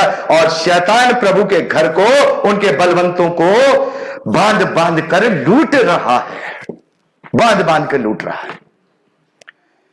मेरे प्यारे भाई बहनों, ऐसा तो नहीं है कि मैं स्वर्ग से आया हूं, स्वर्ग तो केवल स्वर्ग से तो एक ही उतरा है प्रभु। अगर वो मेरी बुद्धि खोल सकता है तो सबकी क्यों नहीं? अगर वो मुझे सिखा सकता है तो सबकी क्यों नहीं?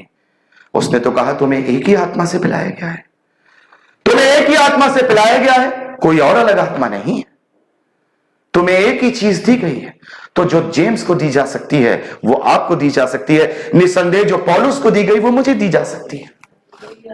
हालेलुया। फर्क है, उस लगन की जरूरत है उस बुद्धि का इस्तेमाल करने की, क्योंकि यदि बलवंत को बांध दिया जाए तो चोर आसानी से नहीं जा सकता। और शैतान पिछले 2000 साल से यही कर रहा है। तो मेरे प्यारे भाई बहनों, ये हमारे लिए बहुत बड़ा मुद्दा है, ये बहुत बड़ा चैलेंज है। खासकर हम वन बिफोर मूवमेंट के जितने भी परिवार के सदस्य हैं, इनके लिए बहुत बड़ा मुद्दा है, क्योंकि हमारा तो मिशन ही यही है। हमारा जो बेसिक आधार है मसीह विश्वासियों के लिए वो यही है। और यही नाम प्रभु ने मुझे दिया कि जिसका वो दुश्मन है 2000 साल से वन बिफोर का, आज भी वही नाम प्रभु ने मुझे देकर वन बिफोर खड़ा किया, क्योंकि इस वन बिफोर का ही तो दुश्मन है वो, और किसका है? यही ना रहे, यही कितने हो गए? 30 बिफोर, है ना? 30 बिफोर हो गए ना। हम लेके चल रहे हैं वन बिफोर, नहीं 30 नहीं, 30,000 बिफोर। इसके आगे लिखिए वन बिफोर मत लिखिए, यहां लिखिए 30,000 बिफोर। इस वक्त हमें इसे वन बिफोर बनाना, हम इसे वन बिफोर बनाएंगे। तो मेरे प्यारे भाई बहनों, आज ये बहुत बड़ा मुद्दा और बहुत बड़ा चैलेंज है कि हम कैसे मसीह की देह को एक करें कि शैतान की प्लानिंग को फेल करें। तो मेरे प्रियो, हमें इसे फेल करना होगा, क्योंकि आज हम अंतिम युग के अंत के दिनों में चल रहे हैं और हमें पूरा भरसक प्रयास करना होगा, जागना होगा पूरे जोश एकता के साथ, क्योंकि शैतान बड़े क्रोध के साथ उधर आया है। अच्छा, एक बात तो है, मैंने देखा अंधकार की शक्तियां बड़ी शिद्धता के साथ काम करती हैं, वो कहीं नहीं छूटती। उन्हें ना नींद आती है, ना उन्हें आलस आता है, भूखे शेर की तरह बैठे रहते हैं। ये तो बोला पतरस पतरस यही तो बोलते हैं, पतरस क्या कहते हैं, भूखे शेर की तरह इस फिराक में रहता है, कब वो चीर फाड़ खाए। और हम लापरवाह हो जाते हैं, लापरवाह होकर सीटी बजाते हुए चल रहे हैं, फटाक से खा के चला गया, पता भी नहीं चला। तो हमें भरसक प्रयास करना होगा, जागना होगा पूरे जोश और एकता के साथ, क्योंकि शैतान बड़े क्रोध से ये काम कर रहा है। मेरे प्यारे बहनों, जब तक हम एक देह बनकर काम नहीं करेंगे ऐसा नहीं होगा। आज समय है कि यदि हम किसी भी डिनोमिनेशन में हैं, इट मे बी पॉसिबल, किसी भी डिनोमिनेशन में, हमारे तो 1B4 वाले तो प्रभु की डिनोमिनेशन में, लेकिन शायद यहां बैठे बहुत सारे भाई बहन ऐसे हैं जो किसी भी डिनोमिनेशन में आज हैं और उसको प्रोटेक्ट भी करने वाले हैं, क्योंकि वो बुद्धि से ऊपर बात नहीं सोचेंगे। कुछ ऐसे हैं जो सोचेंगे और जो सोचेंगे वो बुद्धि पाएंगे। ठीक है, डिनोमिनेशन में है, उन मान्यताओं को और पंथ को जांचिए। हमारा पोप कौन है? पोप से पूछिए, असली वाले पोप से पूछिए, प्रभु ये डिनोमिनेशन में मेरी जो मान्यता है, पोप साहब बताइए है क्या? अंदर से आवाज आएगी नहीं है, नहीं नहीं नहीं, छोड़ दीजिए। अंदर से आवाज आए है, पकड़ लीजिए। सीधी बात, नो बकवास। सीधी बात। अगर हमें कुछ पूछना है तो अपने पोप से पूछेंगे, हम अपने मेंटर से पूछेंगे, 16 स्क्रिप्चर से पूछेंगे। और 16 स्क्रिप्चर अगर हमें कह देता है यस बाइबल में ऐसा लिखा है तो मानेंगे, और बाइबल में ऐसा नहीं लिखा है तो नहीं मानेंगे। हालेलुया। तो आज बाइबल के आधार पर जांचना जरूरी है। हम जांचना नहीं चाहते, जांचना नहीं चाहते, आलसी है ना। कौन पढ़ेगा, कौन ढूंढेगा रेफरेंस? चलो एक काम करते हैं, फलानी वेबसाइट पे जाते हैं, वहां से ढूंढ लेते हैं। पता लगा वो और भी खतरनाक वेबसाइट उनके पास चलेगा, यहोवा विटनेस वालों के पास, उन्होंने वचन ही तोड़ मरोड़ दिया। ओनली जीसस वाले के पास आज तो हमें पता ही नहीं है। आज कितने लोग जानते हैं? अच्छा बैठे, अच्छा मैं जवाब जानना चाहता हूं, आप में से 1B4 वाले नहीं बोलेंगे, यहां जितने बैठे हैं, कौन जितने लोग हैं जिन्होंने ओंग सॉन्ग होंग का नाम सुना है? नहीं, यहां 1B4 वाले नहीं। आन सॉन्ग होंग सेवकों से भी पूछूंगा। चलिए छोड़िए, माता यरूशलेम, पूर्वी चमकती बिजली, ये 1B4 वालों से नहीं। हाँ सुना है? भाई सुब्रता कह रहे थे ना, प्रभु रो रहा है, हमें पता ही नहीं है। पौलुस कहते हैं कि ऐसे लोग दुर्बल स्त्रियों के पास आकर उन्हें भरमाते हैं। ये दुर्बल स्त्रियां कोई आप लोग, ये बहनें नहीं है, वो दुर्बल स्त्री कलीसिया है। जब हमें पता ही नहीं है कौन है यरूशलेम माता, कौन है, दुनिया में क्या हो रहा है हमें क्या पता। हम बाहर निकल के जाएंगे तब देखें तो सही। फलाने पास्टर बोले कि वो ट्रेनिंग है 3 महीने की, फ्री फंड की, करोगे? उन्हें हम कर लेंगे। ये नहीं देखा वहां क्या सिखाया जा रहा है, कमरे में बंद करके ब्रेन वॉश कर रहे हैं आपका। क्या कर रहे हैं? कल्ट में डाल रहे हैं, कल्ट में डाल रहे हैं। चलिए, तो हमें क्या करना है? हमें जांचना होगा।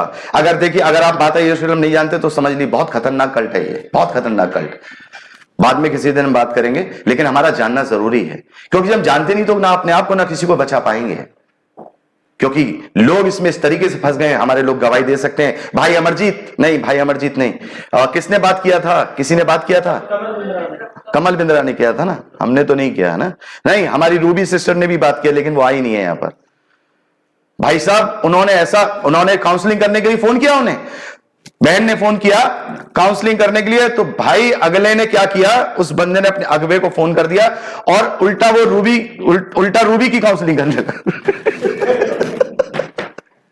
उल्टा। अब मुझसे मैंने कहा सिस्टर रहने दो, कहीं ऐसा ना हो कि आपको ब्रेन वॉश कर दें। तो मुझसे बोली सिस्टर, ब्रदर मेरा तो विश्वास नहीं जानते कि आप, मैं कमजोर तो नहीं हूं, 5 साल से दृढ़ है मेरा, आप चिंता ना करें, मेरे को घुसने दीजिए। तो मैंने काम पे लगा रखा है उन्हें कि आप जाइए, इनकी पॉइंट्स निकाल के लाइए ताकि इनकी रिफ्यूटेशन करें। लेकिन फिर भी डरता हूं, प्रार्थना करता हूं कहीं ऐसा ना हो कि दुष्ट का फंदा चल जाए। ठीक है, तो यहां पर आगे 2 तिमुथियुस हमें जांचना होगा। 2 तिमुथियुस 3वां अध्याय 12वें वचन से लेकर 13वें वचन तक। पर जितने मसीह यीशु में भक्ति के साथ जीवन बिताना चाहते हैं वह सताए जाएंगे, बड़े ध्यान से, और दुष्ट और बहकाने वाले धोखा देते हुए, बड़े ध्यान से, दुष्ट और बहकाने वाले कौन? दुष्ट कौन?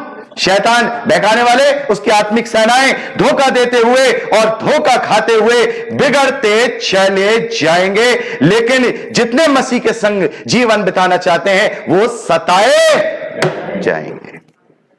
तो ये तो होता रहेगा, धोखा देते जाएंगे, धोखा देते जाएंगे, लिखा है ना, तो धोखा देते जाएंगे। अरे भाई, आप कोई बिजनेस करने जा रहे हो, आप किसी कॉलेज में हो, मैं आपसे ये कह रहा हूं कि वो भाई है, वो आपको धोखा देगा, फिर भी आप उसके संग गले में गले हाथ डाल के चल रहे, तो पॉकेट तो मारे गए। प्रभु का वचन कह रहा धोखा देंगे, धोखा देंगे, धोखा देंगे, धोखा देंगे। तो धोखा खा रहे हैं तो धोखा देने वाले की गलती नहीं, हमारी है कि हम धोखा खा रहे हैं।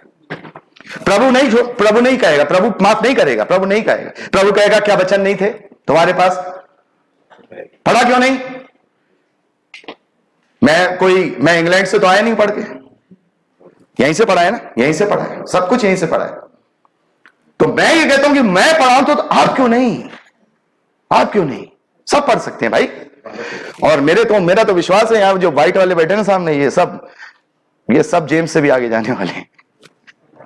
जेम्स बताए जब बुढ़ा हो जाएगा, शायद अगर परमेश्वर ने दी, अरे ये देख रहे हो, वो जानते हो उसको, वो जानते हो वो पास्टर सुब्रत देख रहे हैं, हाँ, अरे वो मेरा स्टूडेंट था, अरे इतना बड़ा पास्टर आपका स्टूडेंट, हाँ ऐसे ही होगा। अरे जानते हो वो हमारे वो संजीव भाई, तुम जानते हो, अरे संजीव भाई को तो मैंने सिखाया है, ऐसे बोला करूंगा मैं।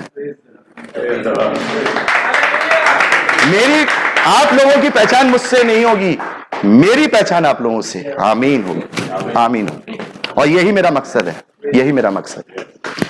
तो आगे बढ़ते हैं। तो हम अपने आप को जांचना होगा, लेकिन हम ऐसा करना नहीं चाहते। हमें अपना आधार बाइबल को बनाना होगा बड़े ध्यान से। दूसरा तीमुथियुस 3 अध्याय 14वें वचन से लेकर 17वें वचन तक, सब बड़े ध्यान से एक बार फिर से रिपीट करूंगा। 2 तीमुथियुस चैप्टर 3 वर्स 14 to 17। पर तू इन बातों में जो तूने सीखी है, हालेलुया। अब मैं कहता हूं जितने वन बिफोर मूवमेंट वाले, जितने हमारे मेंबर्स और जो बाइबल स्टडी से जुड़े हुए भाई बहन है, ये मेरी आवाज नहीं, प्रभु यीशु मसीह की आवाज पौलुस के द्वारा आप तक पहुंच रही है और बाकी सब तक पहुंच रही है। पर इन बातों को जो तूने सीखी है और प्रीति की थी, उन्हें जानकर दृढ़ बना रहे, दृढ़ बना रहे कि तूने उन्हें किन लोगों से सीखा था। हमने जेम्स से नहीं सीखा था, हमने पवित्र शास्त्र से सीखा था। इसमें दृढ़ बना रहे। और बालकपन से पवित्र शास्त्र, यह बात तो तीमुथियुस से हो रही है, क्योंकि तीमुथियुस की जो मां थी वो यहूदी थी, बाप यूनानी थे।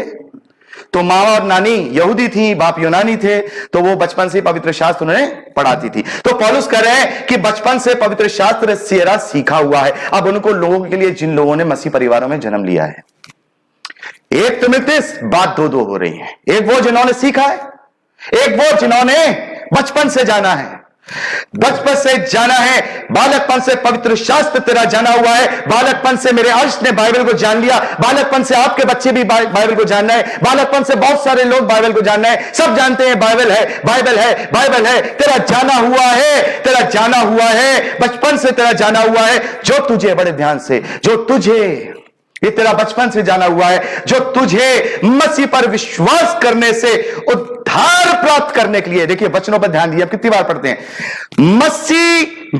मसीह पर विश्वास करने से, सबसे पहले मसीह पर विश्वास करने से उद्धार प्राप्त करने के लिए। फॉर देखिए यहां क्या क्या चल रहा है, वर्ब भी चल रही है, एडजेक्टिव भी चल रहा है। क्या चल रहा है? एक ये चल रहा है पहला विश्वास, दूसरा विश्वास किया उद्धार पाने के लिए, अब तीसरा उद्धार प्राप्त करने के लिए बुद्धिमान बना सकता है। कौन बना सकता है बुद्धिमान? ना जेम्स नहीं बना सकता। मैं कितना बढ़ा लूंगा आपको, क्या कितना सिखा लूंगा भाई? बहुत सारे लोग आज भी हैं भाई, सुब्रता भाई पूरा बाइबल स्टडी कंप्लीट कर चुके हैं, उन्हें कुछ नहीं पता, उन्हें जीरो पता है बीबी। तो क्या कर लिया मैंने? तो भाई चिल्ला चिल्ला के गला खराब कर लिया। उन्होंने तो सुना ही नहीं। सुना तो ऐसे सुना कि किचन में भिंडी काटते समय, या सुना तो ऐसे सुना कि काम में काम करते समय। तो क्या कर सकता हूं भाई मैं? कुछ नहीं। यह पवित्र शास्त्र तुझे बुद्धिमान बना सकता है, क्योंकि हर एक पवित्र शास्त्र परमेश्वर की प्रेरणा से रचा गया है और उद्देश्य समझाने और सुधारने, डिनोमिनेशन की शिक्षाओं में जो हम फंसे हुए हैं उनमें से सुधारने और धर्म की शिक्षा में लाभदायक है, ताकि परमेश्वर का जन परमेश्वर का जन सिद्ध बने और हर एक भले कामों के लिए तत्पर यानी कि तैयार हो जाए। केवल आज का प्रचार इसी पे है बेस्ड। शैतान का सबसे बड़ा प्लान यही है कि हम इसकी ना माने, और 52% लोग इसकी नहीं मान रहे हैं, नहीं मान रहे हैं। किसकी मान रहे हैं? मनुष्यों की मान रहे हैं। और बाकी के 48 कौन से कम है? 52 तो खुल के कह रहे हैं हम नहीं माने थे, बाकी के 42 कहते हैं नहीं मानते हैं 16 स्क्रिप्चर को, लेकिन नहीं मान रहे हैं। वो धन्य है शायद अपनी नजरों में कि वो मान रहे हैं। हम कौन है? जांच लेना, आज जांच लेना, क्योंकि ध्यान रखना, वचन सुनकर के जीवन में ग्रहण नहीं किया तो अपने आप में मरे हुए हैं। बहुत सारे लोग कहते हैं कि आज मैं वचन सुन के आशीषित हुआ, कुछ नहीं हुए जब तक वो आपके जीवन में लागू नहीं हुआ, जब तक आपके जीवन में लागू नहीं हुआ। ये बहुत बड़ा है भाई साहब, ये तो बहुत बड़ा, बहुत टाइम लग जाएगा इसमें तो लेकिन बोलना पड़ेगा, जल्दी जल्दी पॉइंट वाइज बोल देता हूं, ठीक है। तो अब एक देह होने के लिए हमें क्या करना पड़ेगा? वैसे तो मैंने अपनी बहुत सारी बातें इसमें कर दी हैं, लेकिन एक देह होने के लिए क्या करना पड़ेगा? मैं पॉइंट वाइज बात कर रहा हूं आपसे। एक देह होने के लिए बाइबल के आधार पर मैंने बोल दिया जांचना जरूरी है। तो हमें क्या करना होगा और कैसे? सबसे पहले एक दूसरे की सहना और आत्मा की एकता बनाए रखनी होगी। आज होता क्या है पता है? अगर कोई भी व्यक्ति, मेरा हमेशा यह मानना है कि कोई भी अगर व्यक्ति अगर वचन से मुझे दुरुस्त करना चाहता है तो मोस्ट वेलकम है। जानते हो क्यों? मैं बड़ा खुश होता हूं कि आदमी आया, इसने मेरे को गलती करने से बचा लिया। ये आदमी आया और इसने मुझे गलती करने से बचा लिया। एक बार की बात है, आज से मेरे ख्याल से 7 या 8 साल पहले की बात है। तरह की आपको तो मालूम है, मैं तो कुछ छुपाता नहीं हूं ना, मेरे को शर्म है, क्योंकि मेरा प्रभु प्रतिफल देता है। उस वक्त मैं बाइबल के आंसर्स दिया करता था। एक भाई ने मुझसे सवाल किया कि एक बात बताइए ब्रदर, ये सामरी स्त्री जो यूहन्ना 4 में है, कौन है? कौन थी ये? ऐसे पूछा। अच्छा, उस वक्त तक हमें यही पता था भाई, भले ही बहुत स्टडी कर ली, 2 बार बाइबल पढ़ ली, ध्यान नहीं गया इस बात पे। ऐसा हो जाता है। अरे बाइबल छोटी सी थोड़ी है, अरे जितनी बार पढ़ो उतनी बार नई बात निकल के आती है। जितनी बार बाइबल स्टडी करता हूं उतनी बार नई बात निकल के आती है, उसको ध्यान को पढ़ता हूं। तो वहां पर मैंने कहा कि वो तो सामरी स्त्री थी, अन्य जाति थी। अच्छा, कौन बताएगा कौन थी? हाँ नहीं, बाइबल स्टडी वाले नहीं अलग। हाँ बताइए, वो सामरी स्त्री कौन थी? अरे पुराने कलीसिया वालों बताओ कौन थी?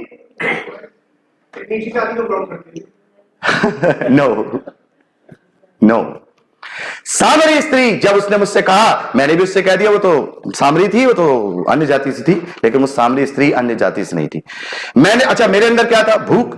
तुरंत पवित्र आत्मा ने तुरंत कहा, यार इसने सवाल किया तो एक बार देख लूं।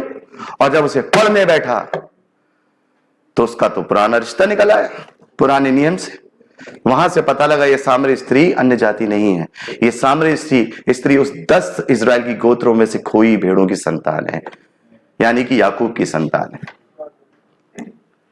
तो मैंने तुरंत उसको फोन किया, फोन करके बोला, भाई अभी तक तो मुझे पता नहीं था, तेरा बहुत बहुत धन्यवाद भाई, आपका बहुत बहुत धन्यवाद, जो नई ज्ञान की बात मैंने आपके द्वारा सीख ली।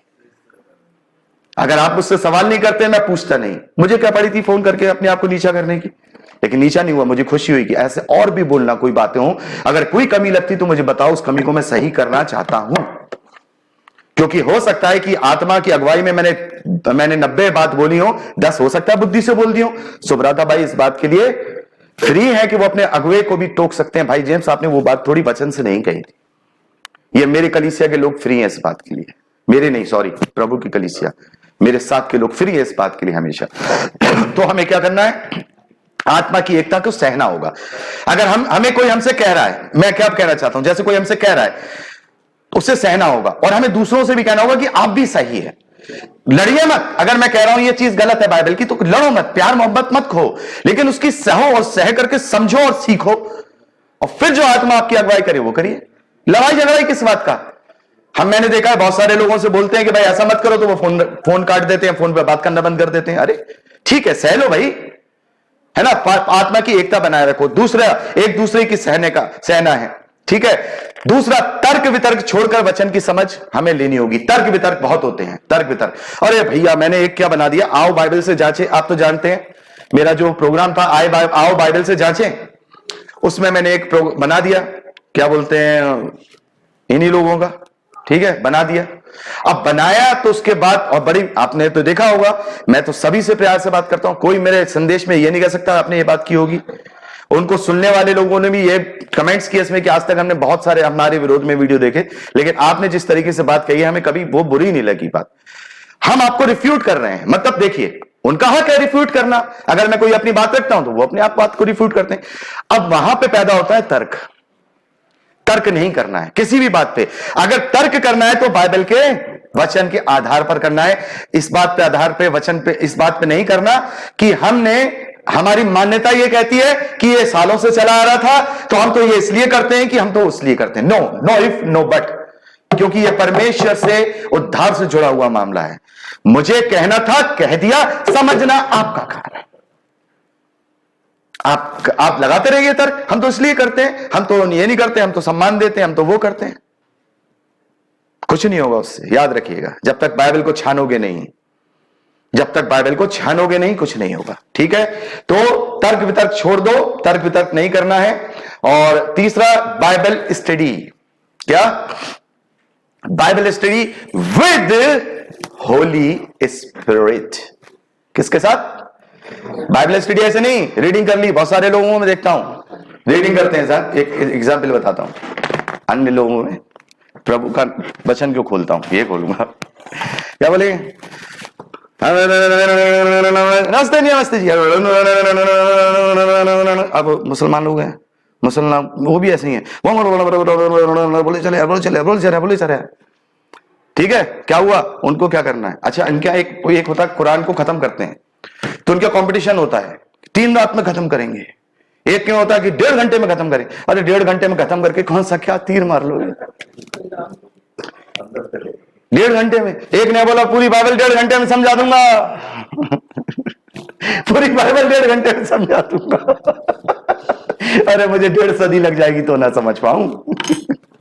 पूरी बाइबल 1.5 घंटे में समझा देगा। तो कहने का मतलब यह है कि हमें क्या करना है, हमें होली स्पिरिट के साथ बाइबल स्टडी करना है। ना तो किसी थियोलॉजिकल बेसिस पे करना है, ना ही किसी डिनोमिनेशनल बेसिस पे करना है, ना ही मैन मेड थ्योरी बेसिस। क्या बोलता मैं थ्योरी? मैन मेड को क्या बोलता हूं मैं? कौन सा बेस्ड? भूसा बेस्ड। क्योंकि दिमाग से क्या निकलता है? भूसा। और वचन कहां से निकलता है? बाइबल से। दिमाग की बातें भूसा होती हैं क्योंकि दिमाग में भूसा बसा है। परमेश्वर ने भी कहा, कहां भूसा, बहुत टाइम हो गया भाई, कहां भूसा कहां गेहूं, ये प्रभु ने कहा। ये करना है क्योंकि परमेश्वर का वचन सच है।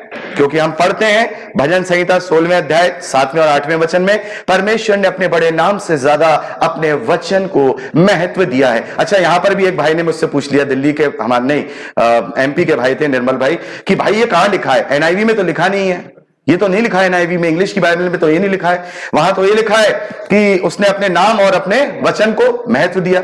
आप ये कैसे बोलते हो? मैंने ठीक है भाई, एक टास्क दे दिया, मैंने खंगाल डाल ली ग्रीक और सारी चीजें। वहां जब देखा तो वहां लिखा था सही मायने में परमेश्वर ने अपने बड़े नाम को अपने वचन से ज्यादा महत्व दिया है। इसलिए मैं आप सभी से बोलता हूं कि हिंदी बाइबल पढ़े तो बाइबल सोसाइटी ऑफ इंडिया से ही संचालित हिंदी बाइबल पढ़े। ये बहुत करीब है ओरिजिनल स्क्रिप्चर के, और वी आर सो लकी जो हिंदी में हमारे पास ये मौजूद है।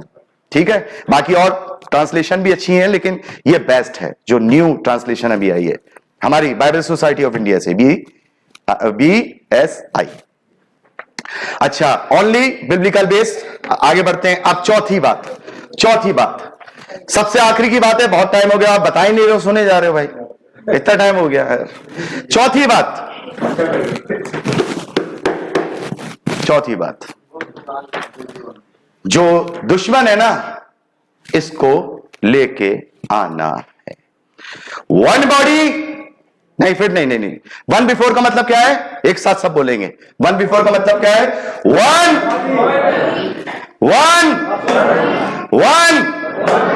one body of Christ, one belief, one baptism, one Bible, one body of Christ, starting from the belief and end of the body of Christ. मतलब started कहां से? एक बपतिस्मा, एक विश्वास। सबसे पहले वन स्टेटमेंट ऑफ फेथ होना चाहिए, जितने भी लोगों का हर एक ही स्टेटमेंट ऑफ फेथ होना चाहिए। दूसरा, वन स्टेटमेंट ऑफ बैप्टिज्म होना चाहिए, वन स्टेटमेंट ऑफ बाइबल होना चाहिए, और वन स्टेटमेंट ऑफ क्या? बॉडी ऑफ क्राइस्ट होना चाहिए। मैं CNI में जाऊं तो वो बोले कि हम आपको बपतिस्मा नहीं देते, आपकी डॉक्ट्राइन्स अलग है। मैंने कौन सी डॉक्ट्राइन्स अलग है बताओ? मैं तो उसी प्रभु पर विश्वास करता हूं जो मेरे लिए 2000 साल पहले मरा। तो आपने क्यों मुझे बपतिस्मा देने के लिए, मेरे को होली कम्युनियन देने के लिए मना कर दिया? मैंने तो 16 साल पहले जाकर के मैंने प्रभु के नाम में बपतिस्मा लिया, और सही रीति वाला लिया कि नहीं लिया? तुमने छीट वाला नहीं लिया। One body of Christ.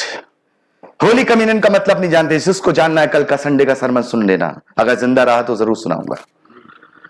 Body of Christ, holy communion लेने जाते हो, मतलब भी जानते हो? काय की होली और काय का होली कम्युनियन ले रहे हो जब तुम में आपस में कह रहे हो, वो भी कहता है मैं मसीह का हूं, वो भी कहता है मैं मसीह का हूं, और आपस में हम प्याला हमने वाला नहीं होते, तो काय के मसीह के हो? काट के फेंक दो, मत बोलो, फिर मत बोलो जय मसीह की, मत बोलो प्रेज द लॉर्ड। बड़े मत हो खुश एक दूसरे को देख करके, मत हो ट्रेन में एक दूसरे को देख के खुश हो गए अच्छा आप विश्वासी हैं, क्योंकि जब तक ये पूछते रहोगे कि किस चर्च को बिलोंग करते हो, तब तक आप मसीह विश्वासी नहीं रहोगे। तो क्या? One body of Christ. और यहीं से प्रभु ने लास्ट वचन पढ़ूंगा, इफिसियों 4 उसका पहले वचन से लेकर 13वें वचन तक, यही वचन हमें वन बिफोर मूवमेंट के लिए प्रेरणा देता है, यही वचन हमें बताता है, और यही नाम प्रभु ने मुझे सुझाया कि यही नाम होना चाहिए। तो सो मैं प्रभु में बंधुआ हूं, जो तुमसे विनती करता हूं कि जिस बुलाहट से तुम बुलाए थे उसके योग्य चाल चलो, अर्थात नहीं, 4 से 6। बहुत सारे वचन स्किप कर दिए ना, तो नीचे मैं जा रहा हूं, 1 मिनट। 4, हाँ, अरे जल्दी निकल जाओ भाई। हाँ, ये आ गया। एक ही देह, क्या पौलुस क्या कह रहे हैं? एक ही देह है, एक ही आत्मा, एक ही देह है और एक ही आत्मा है, और जैसा तुम्हें जो बुलाए गए थे अपने बुलाए जाने से एक ही आशा। भाई यहां तो बहुत सारे देश है, अलग अलग पासपोर्ट हैं, अलग अलग कंट्रीज हैं, यहां तो एक ही पासपोर्ट और एक ही कंट्री है, और वो पासपोर्ट है पवित्र आत्मा का और कंट्री है स्वर्ग की। क्या अलग अलग है? एक ही प्रभु, एक ही विश्वास, एक ही बपतिस्मा, और सब में एक ही परमेश्वर और पिता है जो सबके ऊपर है, और वह सबके मध्य में और सब में है। हालेलुया। One before movement. अब ये कैसे होगा? लास्ट लाइन बोल करके बोलता हूं, ये सिर्फ सेल्फ एनालिसिस से ही हो सकता है। ये अगुवे आपको एक नहीं होने देंगे, ये अगुवे आपको एक नहीं होने देंगे, लेकिन आपको एक होना है। कैसे होना है? मैंने हमेशा बोला है, चर्चा करिए, कलीसिया में चर्चा करिए, छोटी छोटी बातों पे चर्चा करिए, बिकॉज दिस इज द, ये कोई हमारा आम मीटिंग तो है नहीं, एक ट्रेनिंग मीटिंग भी ले सकते हैं। ज्यादातर वन बिफोर मूवमेंट के जो हमारे भाई बहन है उनके लिए चर्चा करिए। क्या करिए? ये बोलता हूं, आदत ही नहीं है, क्या पता। चर्चा करिए, चर्चा करिए, हर एक डिनोमिनेशन से चर्चा कीजिए, चर्चा करिए। 1 कुरिन्थियों 3 अध्याय की चर्चा कीजिए, इस बात की चर्चा कीजिए, ऐसा क्यों? चर्चा कीजिए, एक बपतिस्मा क्यों नहीं है? चर्चा कीजिए, एक विश्वास क्यों नहीं है? चर्चा कीजिए, तुम में 72 हम में 66 क्यों? चर्चा कीजिए। चर्चा करेंगे तब तो लोगों का माइंड खुलेगा। एक भी आत्मा बचा गए तो स्वर्ग में प्रतिफल मिलेगा, सोच लेना। मैं तो एक ही आत्मा के लिए निकला था, एक ही आत्मा के लिए आज भी निकला हूं, कि मैं एक बचा लूं प्रभु उसके अंतिम सांस तक, तो मेरा काम पूरा। आज तो आप बचे इतने सारे हैं, लेकिन मुझे क्या पता इसमें कौन बचा है कौन नहीं बचा। तो ज्यादा टाइम नहीं लेंगे। प्रभु का बहुत बहुत धन्यवाद है। तो हमें यह हमारा विजन यही है, one believe, one baptism, one Bible, one body of Christ. इन बातों से हमें जांचना होगा और शैतान को वन बिफोर को तोड़ने से रोकना होगा। 30,000 को अभी क्या है? 30,000 B4। हमें क्या करना है? 1 B4। क्या संभव है? नहीं हो सकता है हमारी पीढ़ी ना रहे तब तक हमारा रैप्चर हो जाए, लेकिन हमें प्रयास करना है, क्योंकि अंत के दिनों में भविष्यवाणी की गई है कि परमेश्वर अंत के दिनों में अपने बेटे और बेटियों पर अपने आत्मा उड़ेलेगा, तुम्हारे पुण्य ये दर्शन देखेंगे। अब समय है वो अपना आत्मा उड़ेल रहा है। क्यों? क्योंकि शैतान भी बड़े क्रोध के साथ उतर आया है, पहली मोहर खुल चुकी है, सफेद घोड़ा है, सफेद घोड़े पे सवार है, उसके पास धनुष है, तीर नहीं है। घोड़ा है, धनुष है, सफेद सवार है, सफेद घोड़ा है, धनुष है, तीर नहीं है। तो याद रखना, यह मसीह विरोधी को दिखाता है और मसीह प्रचार को भी दिखाता है, तो तीर हमें बनना होगा। हालेलुया। प्रभु आप सबको बहुत आयत की आशीष दे।